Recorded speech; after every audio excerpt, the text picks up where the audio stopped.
Hello, a very warm welcome back to all of you.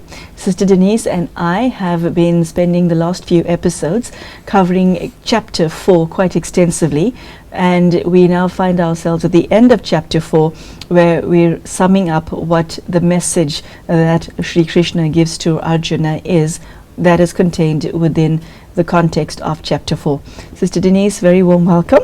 Thank you. Great to see you again. Thanks. Sister Denise, I've left out a number of shlokas because you've answered the questions that I would have posed to you on them in previous chapters. I'd like to take you now to shloka 40, which reads, "The man who is ignorant and does not have faith, who is of a doubting nature, is destroyed. Neither this world nor that beyond, nor happiness is for him who doubts." How does faith play a part in one's understanding of renunciation, knowledge, karma, etc.? The two elements, faith and doubt, are very important in spiritual practice because it's so subtle, it's so intangible that it's very easy to question your insights. Say, for example, you understand something very, very subtle.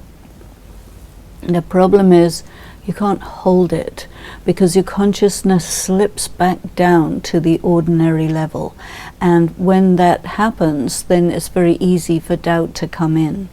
And so the trick is to keep one's consciousness at this very sensitive, acute, perceptive state, because when you can hold it for a longer period of time, you arrive at a kind of knowing. And when you understand something theoretically and you experience it internally, mentally, then you say, yes, I know that this is true. So it's not a blind faith, but it's a faith based on knowing. However, because it's so subtle, you lose it. So a person who's striving, there is this word tapasya, which can mean intense meditation, but it also has this connotation of striving. We have to really strive to keep our consciousness at that level that we want until it's able to hold and persist at that level.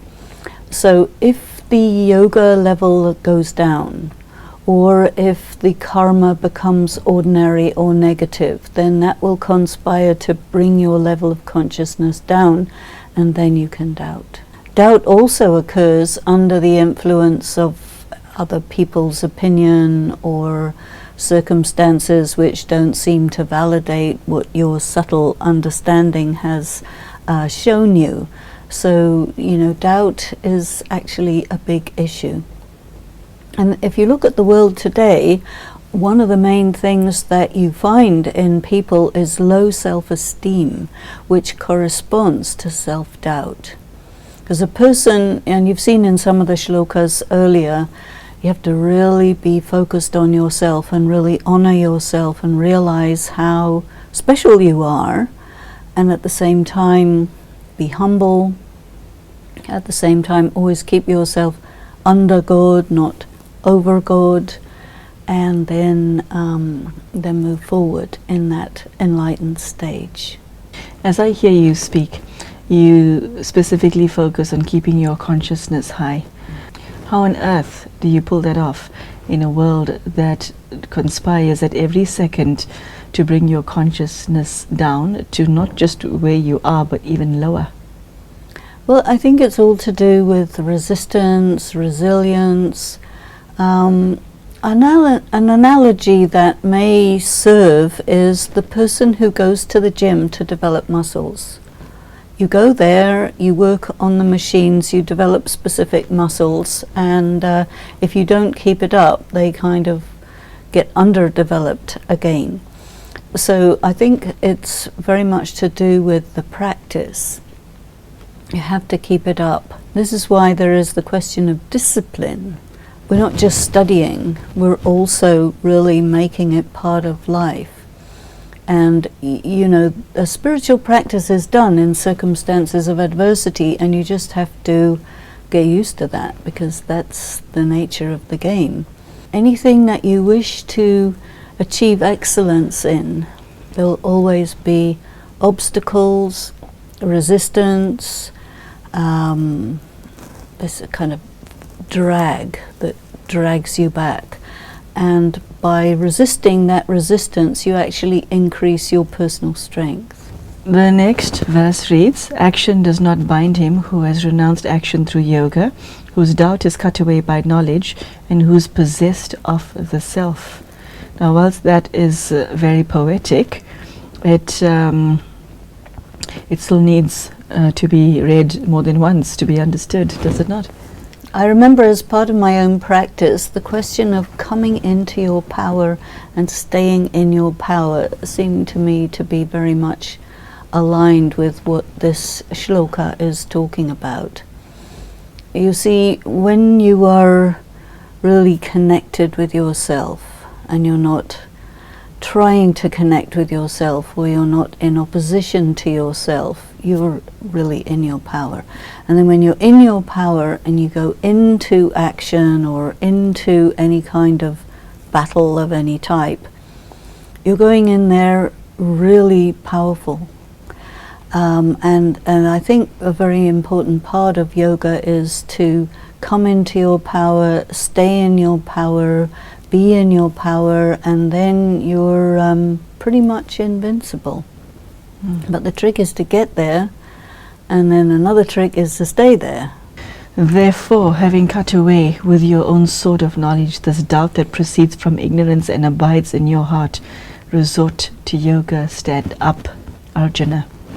This is the last verse in this chapter that has given us so much of food for thought.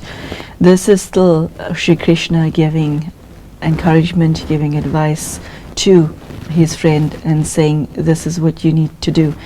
It's interesting that the last verse specifically mentions sword of knowledge, resort to yoga. But in my mind, Sister Denise, it sums up the entire chapter in these 2 lines. Yeah, I agree. Sword of knowledge refers to the sharp intellect. And you see, yoga is said to be the substance that creates sharpness on a sword. And you know, the sword is very symbolic in a number of traditions. The samurai has his sword, all the different goddesses of India that you worship during Navaratri, these goddesses always carry swords.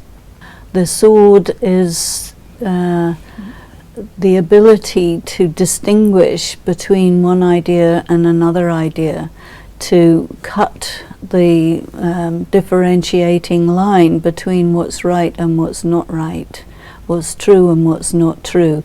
We have this expression, splitting hairs. You need a very sharp sword to split a hair. So when you've got this sharp intellect and you've got the power of yoga, then you go fight.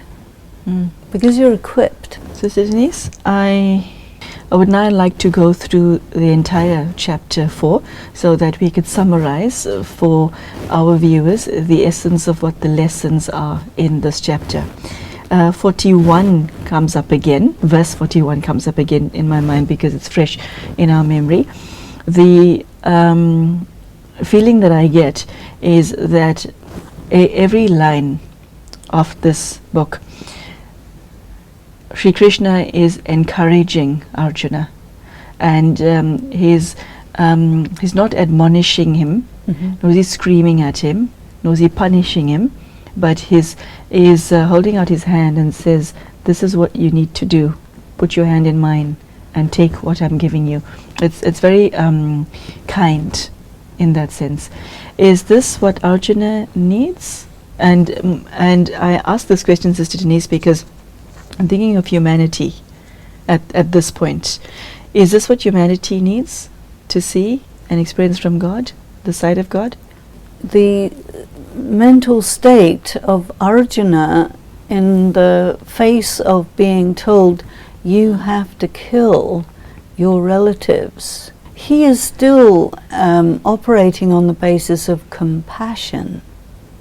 And I think that the quality of compassion and wanting to be a right person, he wants to be a righteous man. This is his most important thing. He doesn't want to be a killer. That's not what it's about. And so I think that when God is also in that sensitivity to the compassion of Arjuna, he has to be soft. Because otherwise, you brutalize the student. And brutalizing someone means they lose contact with their conscience, with their heart, with their sensitivities. It's a complete waste of time, although that is how the military are prepared.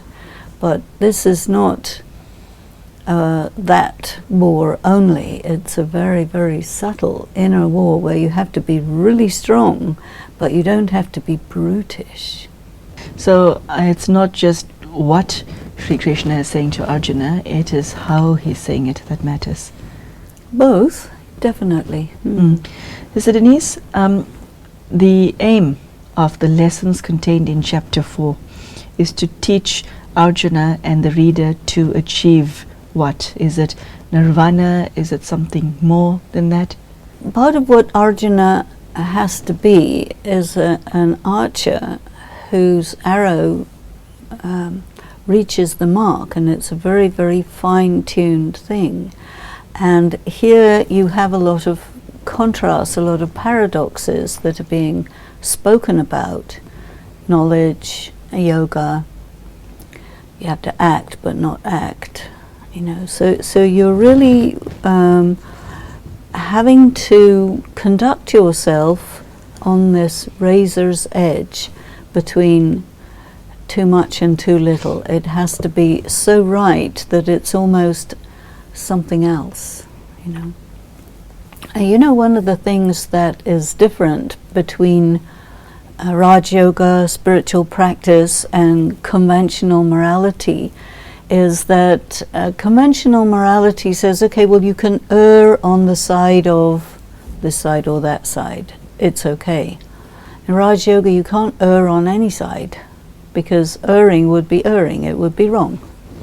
And so I think this is very much a chapter which is wanting us to have the perfect balance, to get it right, and by describing it in manners that are so full of paradox and apparent contradiction, it causes the student of yoga to really have to get it exactly right. What struck me about chapter 4 is the number of paradoxes that it contained.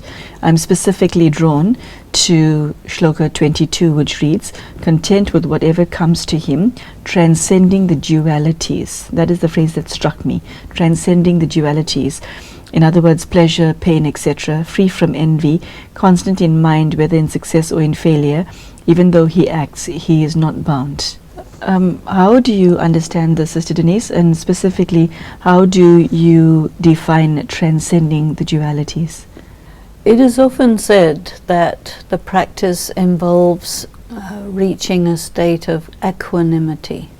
So equanimity means that your spirit feels the same whether things are good or bad, positive or negative.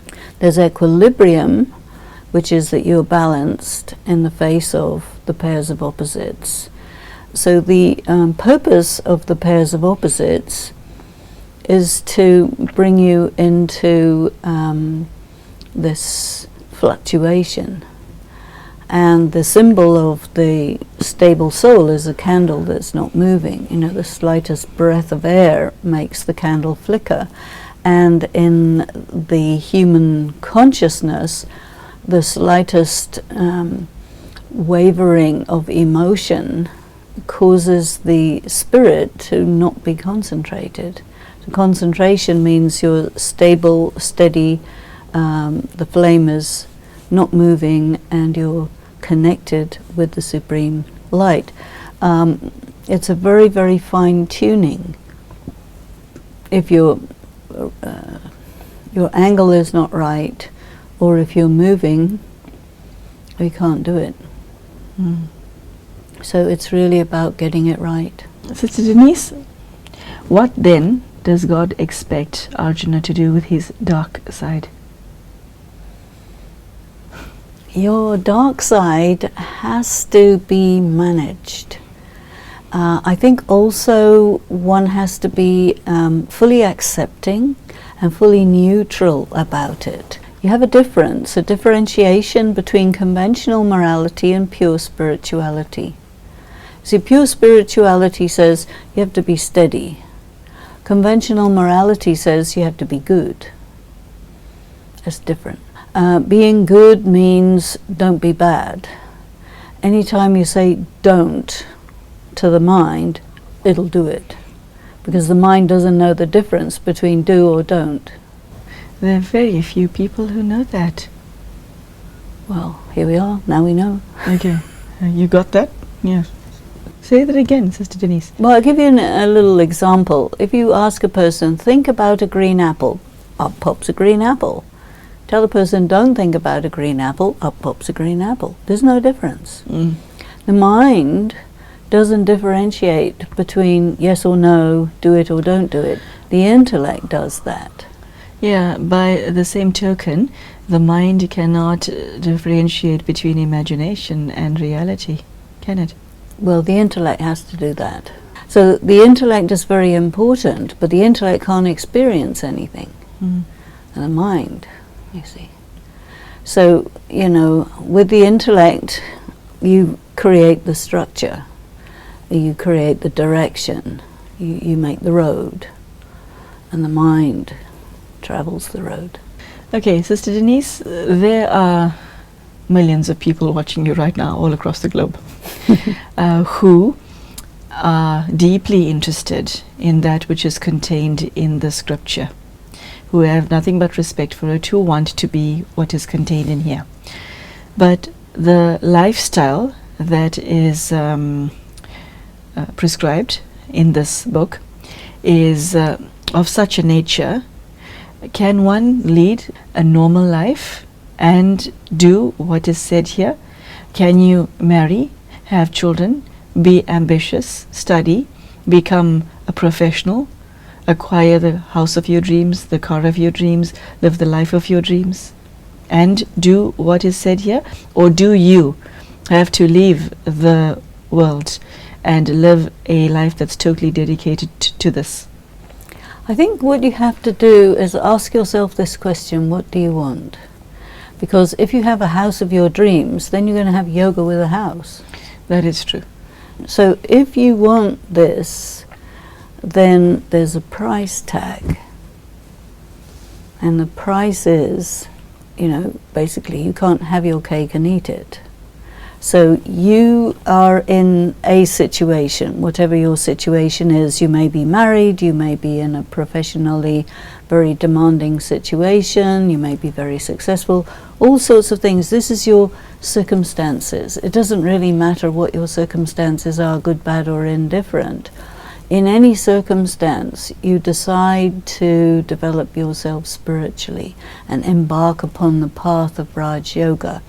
Anyway, it's basically a lifelong thing. And as you carry on through your life, you grow, you change, things change, everything changes, and your relationship with the practice also changes, you see. So it has to be dynamic, it has to be living, it has to be constantly, you know, a relationship. And a relationship has to be renegotiated every time the circumstances change, which they do all the time. So then you go back to yourself and ask yourself, okay, what do you want? To have wisdom, to live with God, to operate as a Raj Rishi like Janak. Again, I refer to King Janak, who had all the things, and still he was considered a sage, you know. And I think that is really what Raj Yoga is telling us. Don't run away from the world physically, because it's going to come with you mentally, so there's no point. My question, leading on from what you just said, is how does one maintain a healthy balance? Because just as it is very easy to fall into materialism, fully and be ignorant of karma and therefore create bad karma, of which materialism is a part of it, but not the whole of it. And one can also do all of this that is contained in this chapter fully, and also be too extreme. How does one maintain a balance? Well, if you look at the instructions of the Gita, it's at every step talking about balance. So the whole thing about it is you have to be balanced. You have to have a balance of knowledge and yoga. You have to balance being and doing. So you can't be an extreme balanced person. No, you can't. It's when you're away from balance that you get out of balance. So what this is a whole system to bring you into balance. Now, if you interpret it in such a way that you pull yourself out of balance and refuse to see what you're doing, then that's delusion. So then you're not doing Raj Yoga, you've fallen into a delusion. This is all about balance, and it will also give you a perspective on what your circumstances are and how you should manage them in order to be the perfect Raj Rishi. So Denise, what comes to mind reading through this chapter and other chapters of the Bhagavad Gita is that the standard set by God for Arjuna is exceptionally high. I mean, it's as high can be. God is basically saying, become equal to me. The sincere effort maker will read this and think, I want to practice this today. I want to be neutral. I want to be compassionate. I want to have courage. I want to not be a coward. And then gets hit by the ceiling of his own limitations, be it mental, emotional, relationship-wise, etc. How do you protect yourself from being disheartened? Because it's something very real that any sincere effort maker faces. You want to be the gap. You're aware of the gap, Sister Denise, because you're aware of the gap between the person that you want to be and what you are. You see, as far as I understand, the Bhagavad Gita can create your conscience. Okay? And it says, this is what you should be. And yet you're aware of the difference. How do you help yourself? I think what the Gita is saying, hold yourself in this state of balance, aim exceptionally high, and then when you find that you aren't able to be there because of your weaknesses or whatever, then you have to deal with your disheartenment. Because the message of the Gita is, if disheartenment is a negative emotion, on the other side is the feeling of achievement, well, you have to be neutral about these two. So disheartenment is just one side of the balance. And then if you want to protect yourself from it, it means you don't want to really be a Raj Yogi. You want to have your cake and eat it. You don't want to deal with the negative. How does one go about doing that? Dealing with the negative, your own dark side. How do you face it head on? Well, you see, disheartenment is weakness. And then the Gita will say, well, be strong. Get through it. Don't give up. Stand up and fight. Get on with it. Do not be distracted by your experience that you're not up to what your ego says, oh, I am this. Well, reality comes in and says, well, no, you're not. And then God comes along and says, make yourself so. And you say, how? And he will say, do it. Just do it. The famous slogan. It's a good one. It's a good one. Okay, that was a good one, Sister Denise. Thank you. We'll have to say goodbye to you right now. So, any last words to the viewer about chapter 4? What we're seeing here is don't give up, keep going, just put one foot in front of the other. You're worth it, do it, show yourself, stretch yourself, show yourself what you can be, and don't allow yourself to give up too soon. There you have it. Sister Denise has painted a picture for us of what God expects of us in chapter 4 of the Bhagavad Gita. And as you see, Sister Denise does not look at the world through rose-tinted spectacles. So we ask ourselves, what does God expect of us? And also, how do we live up to that expectation? And the tone of chapter 4 is God being very encouraging towards Arjuna and therefore to us to say, this is what you need to be, and I am here supporting you, and please become it. The words are very deep, very wise, and it's something that we can all look at in terms of our own character development. So thank you so much for joining us. Thank you, Sister Denise. And we look forward to seeing you and our speaker on the next episode, which covers chapter 5. Take care and goodbye.